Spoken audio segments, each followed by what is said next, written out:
but I'm gonna keep it brief. Now today I was going to talk about Bill Mayer's irresponsible comments on Joe Rogan's podcast, the Nazis continuing to wreak havoc on college students, and the death of Joshua Robinson in the face of a society that thinks we're past racism. But black men?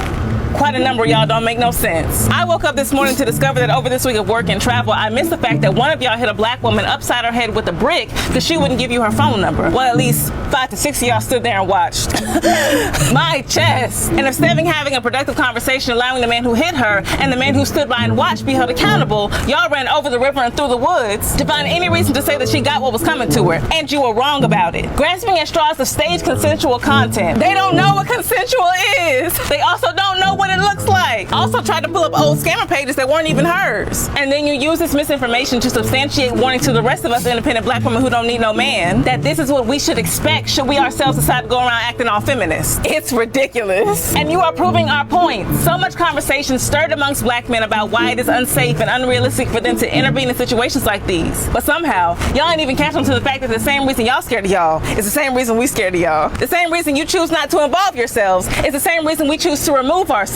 But see, we're not allowed to do that because that's not justifiable to you, because then you feel abandoned. And that's so interesting to me because not all of y'all, but it's a lot. And how many times am I gonna have to say that? When y'all gonna start doing the healing and accountability work in the barbershops because we sick of it? But y'all be so quick to look down on black women for engaging in black feminist critiques of black movements for freedom that have required us to move at the expense of ourselves. Y'all be so quick to disregard and denounce black queer issues because you don't feel they are a necessary inclusion within the black problem. Y'all and a whole hell of a lot of black women swooped up by the patriarchy would be damned if you gave any credence to black trans issues because you think those specific groups of people have non-specific problems within the black community. But y'all want us to focus on you. Everybody else singling out themselves as a problem, but black men been trying to make black movements about their singular selves and their singular problems since emancipation. So again, you feel abandoned because we've become invested in the aspect of all of us getting free before making sure you got free first? It's sick. Do y'all really want liberation or not? And in this abandonment, you reflexively champion the abandonment of other groups of people by justifying the violence against them, by committing violence against them, and just letting it happen. But then I guess we can't expect you to intervene when a stranger hits a woman because y'all don't even say nothing when your own friends hit women. Ooh, hit a nerve! Louder for the people in the back. Talking about we haven't earned protection. Neither have you.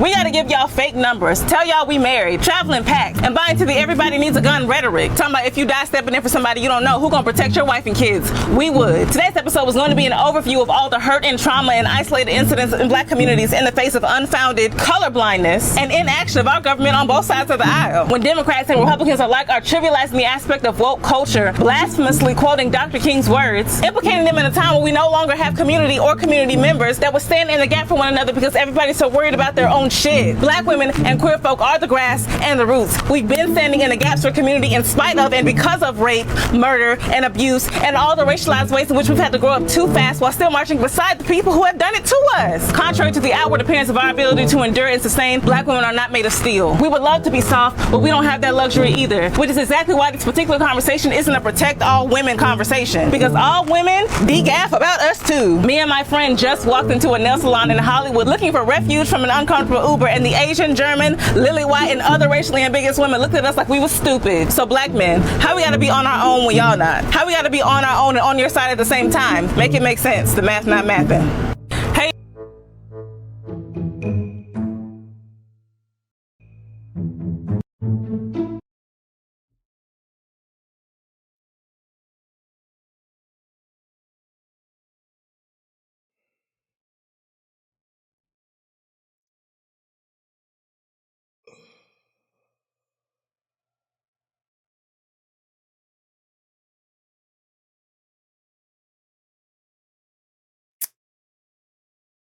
What? What did she say? I don't know. I'm just gonna pray for you. I'm so lost. I'm just gonna pray for you. Okay. That's it.